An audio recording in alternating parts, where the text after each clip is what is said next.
momento espírita, nós fazíamos, na minha gestão, talvez da Cidinha, vai ter que se fazer algumas alterações, nós fazíamos uma reunião por mês para conversar a respeito do movimento espírita.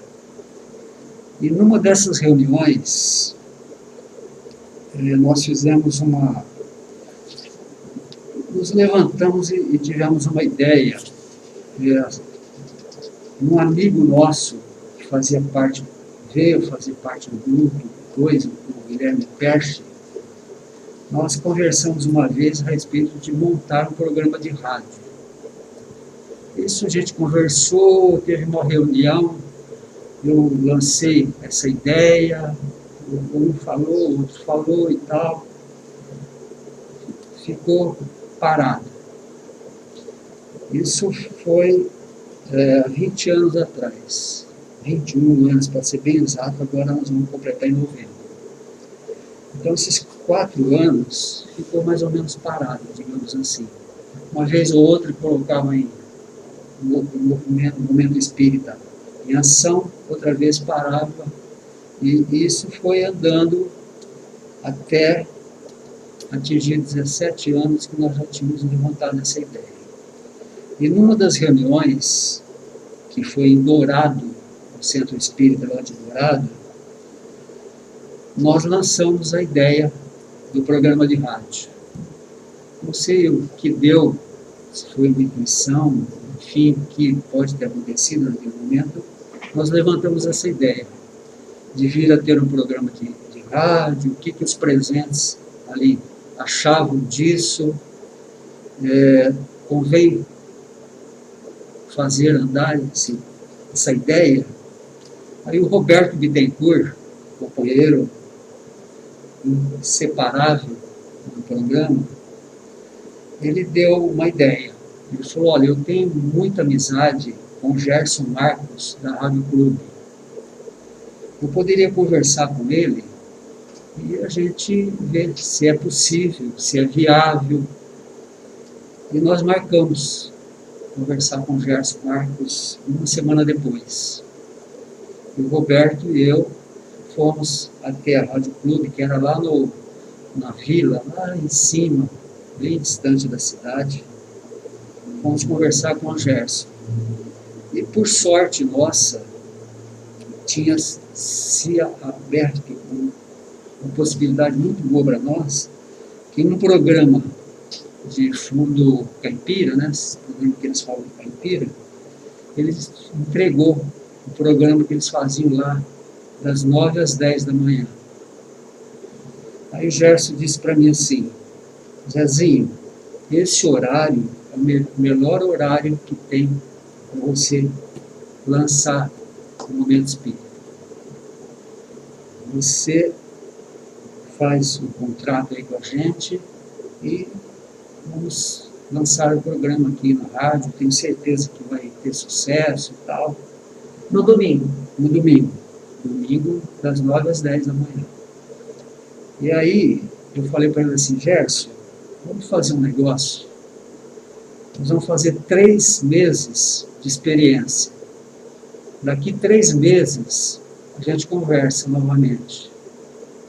Ele falou: ó, tudo bem, dá para fazer. Eu falo com a direção aqui, eu tenho certeza que vai dar certo. Aí ele conversou com a direção da rádio, eles aceitaram.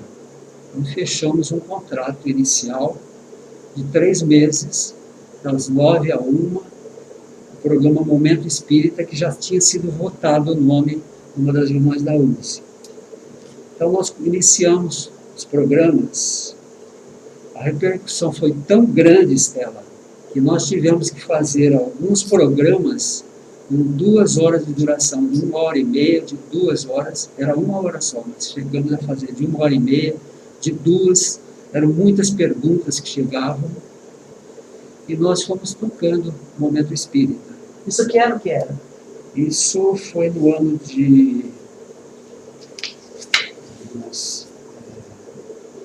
17 anos atrás, 2004, isso aí foi em 2004.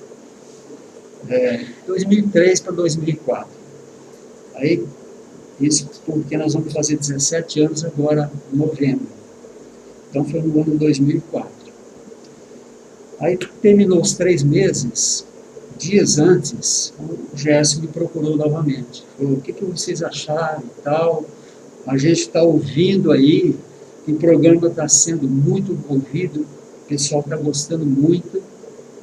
Eu falei, não, nós já percebemos isso, já foi feita uma enquete aí, e a gente vai fazer um novo contrato com você. Agora eu quero fazer um contrato de 6 meses. Ele falou, não, tudo bem, eu já tenho o ok da direção para fazer isso. Nesse ínterim, o Gerson Marcos veio a falecer. Era um rapaz jovem, não sei o que aconteceu, ele veio a falecer. Mas como nós já tínhamos feito o contrato, as coisas andaram novamente. Então, o movimento espírita ficou mais 6 meses. Depois desses 6 meses, nós fizemos um contrato para 1 ano, e já se vão aí perto de 17 anos no movimento espírita. Olha, eu vou te falar, eu gostaria de falar os nomes das pessoas que no começo foram mais ativos nesse movimento aqui do rádio. A Cidinha Mazo, Roberto Bittencourt, Guilherme Perche. Guilherme Perche era um trabalhador do Batuíra, foi trabalhar nos Estados Unidos e veio a falecer. Ele era um jovem, uns 40 e poucos anos, e foi um dos grandes incentivadores do programa de rádio, com ideias, ele entendia alguma coisa de rádio também, e é de saudosa memória o nosso Guilherme Perche. O Tacírio também participou das primeiras reuniões, o Tacírio Rogério, o Jeremias Pires, lá do Núcleo, o Clemente, nosso companheiro que está até hoje aqui conosco, a Eunice, que era do Amor e Fraternidade, a Patrícia, que era do Verdade e Vida. Então, o programa foi acontecendo, era só aos domingos, na mesma tônica. O primeiro ano, Estela, foi impressionante, perguntas e mais perguntas, a gente tinha que estender às vezes meia hora a mais, 1 hora a mais, para responder todas as perguntas.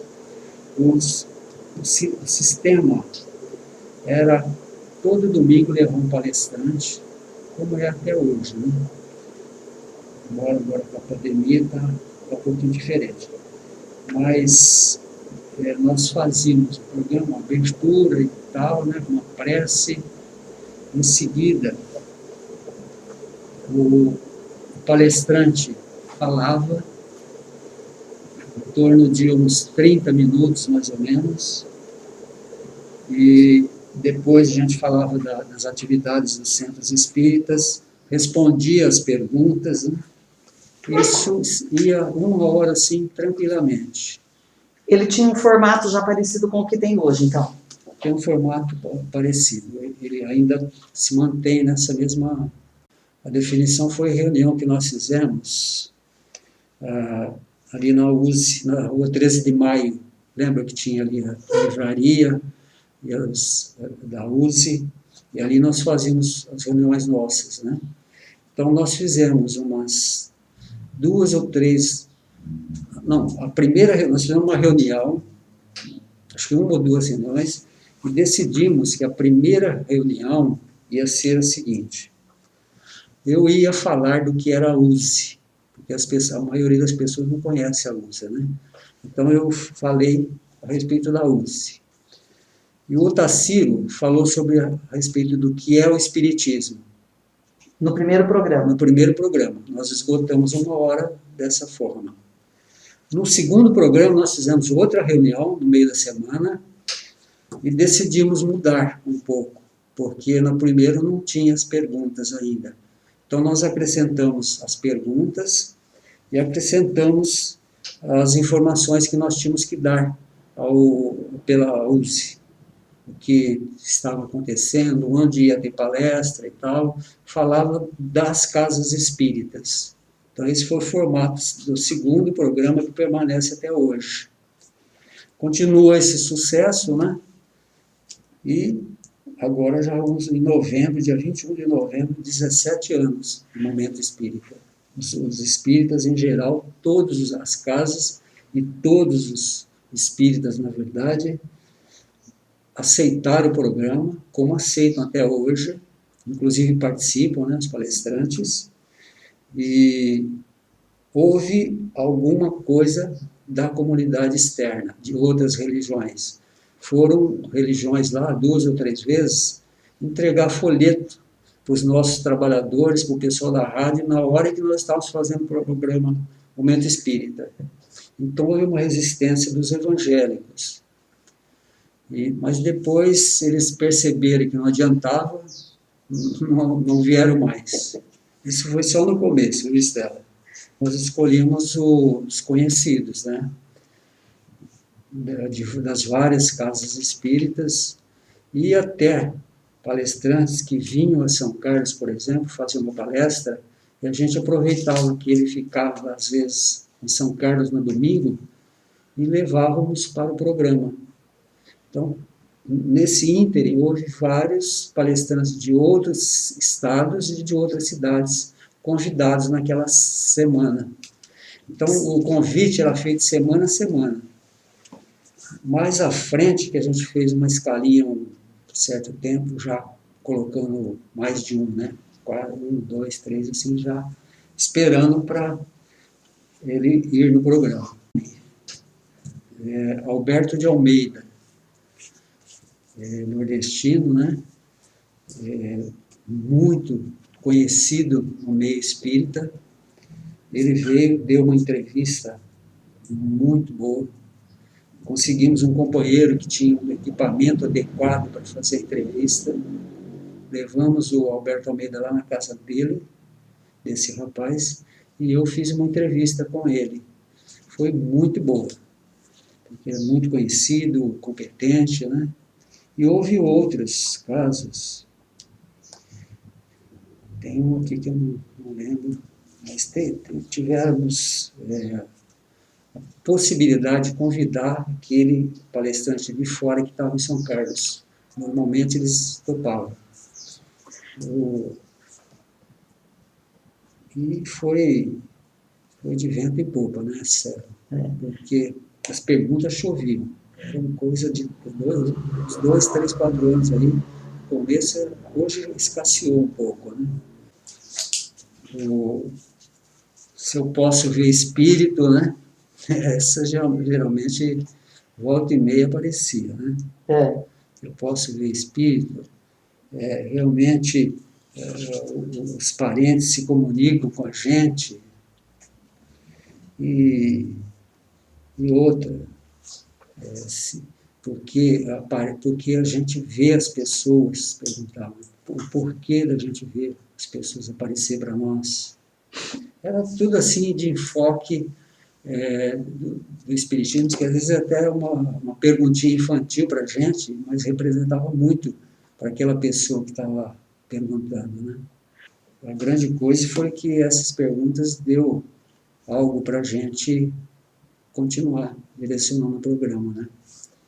E as perguntas realmente eram muitas perguntas. Hoje escasseou porque o espiritismo se tornou mais conhecido nesses últimos anos, né?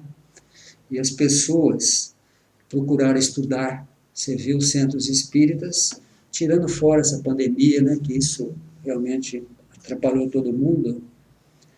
Mas os centros espíritas, até então, até um ano atrás, estavam com equipes trabalhando, estudando, pessoas frequentando a doutrina. Então, houve um crescimento no espiritismo, de uma forma geral, no Brasil todo, né? Mas eu vou falar o caso de uma família que era evangélica. Isso foi bem lá no começo. Uma família evangélica, e a sogra não gostava que a nora fosse nos evangélicos. Ela não queria que ela fosse, aliás, contrário, ela não queria que a nora fosse no espiritismo, porque isso é coisa do demônio, não sei o que e tal.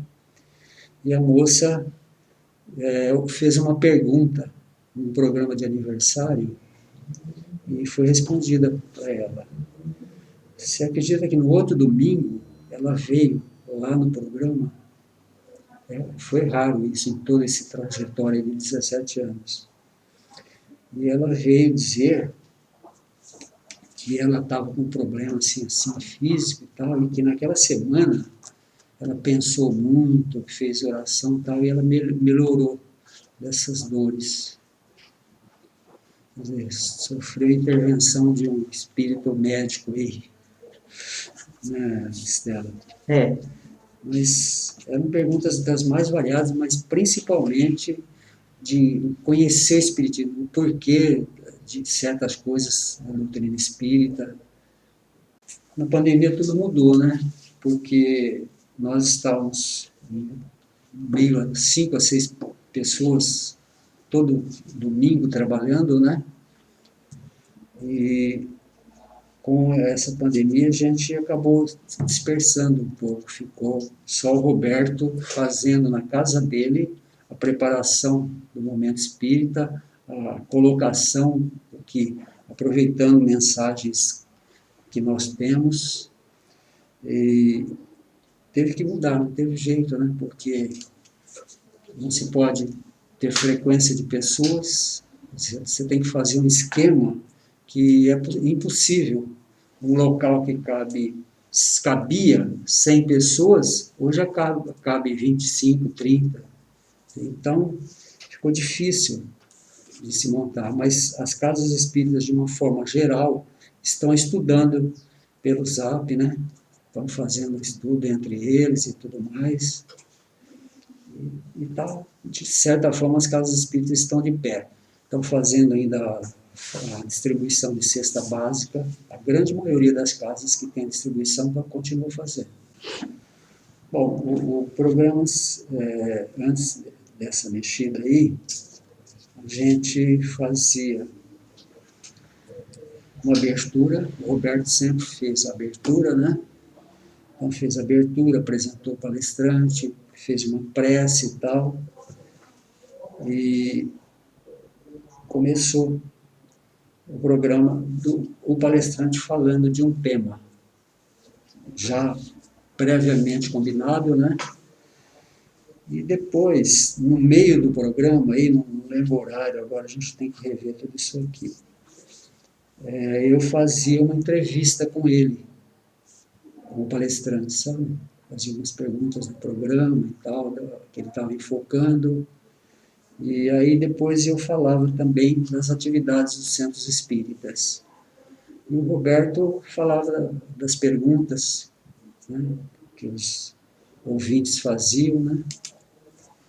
E foi assim, nessa tônica, dividindo o Roberto e eu, e a coisa continua até hoje. O que você espera do programa no futuro? Olha, eu acho que o programa continua. Claro que nós vamos ter que estudar o que nós vamos fazer daqui para frente. Com essas modificações também que a gente está sofrendo do governo, das pessoas e tudo mais. Quer dizer, houve uma reviravolta, né, Estela? Então, nós vamos ter que fazer uma reunião, uma hora ou outra, aqui, vamos ver como é que vai ser. Eu acho que até o fim do ano as coisas vão mudar. Então, fazer uma reunião entre o grupo e outros mais interessados para delinear o que fazer. Se continuamos no mesmo sistema, se mudamos, enfim, o que fazer. Sinceramente, eu não tenho subsídio para hoje dizer para você, não, vai ser assim. Vai ter que pensar, vai ter que estudar, vai ter que equilibrar as coisas. Eu acho que sim. Eu acho que tem que haver alguma mudança, sim, porque tá mudando muita coisa e vai continuar, né? Então, não pode ser por menos. O movimento espírita tem que se juntar às pessoas.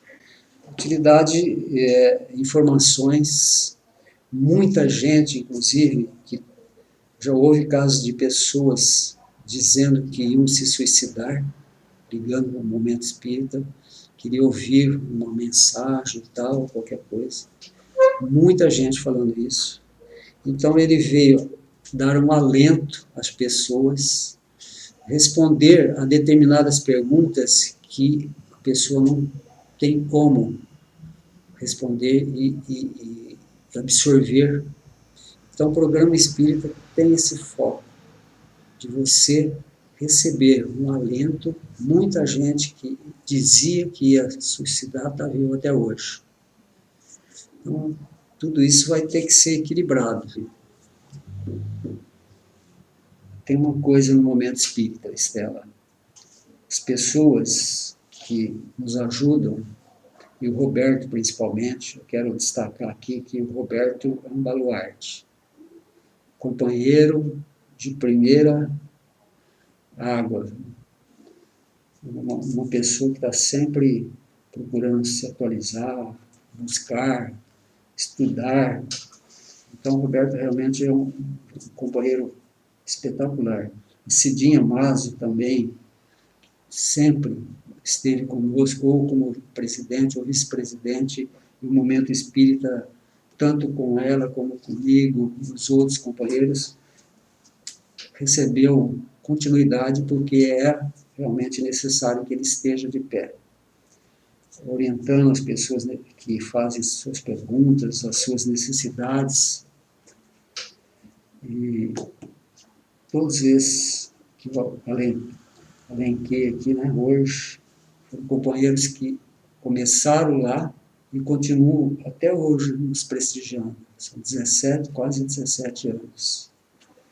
E a gente se dá muito bem, nunca houve qualquer problema que falasse que o momento espírita não serviu para nada, ou que precisaria acabar o momento espírita. Muito pelo contrário, o momento espírita, em todas as casas espíritas, em todos os espíritas participantes, ela é dita como necessária para que o espiritismo não perca o seu rumo também.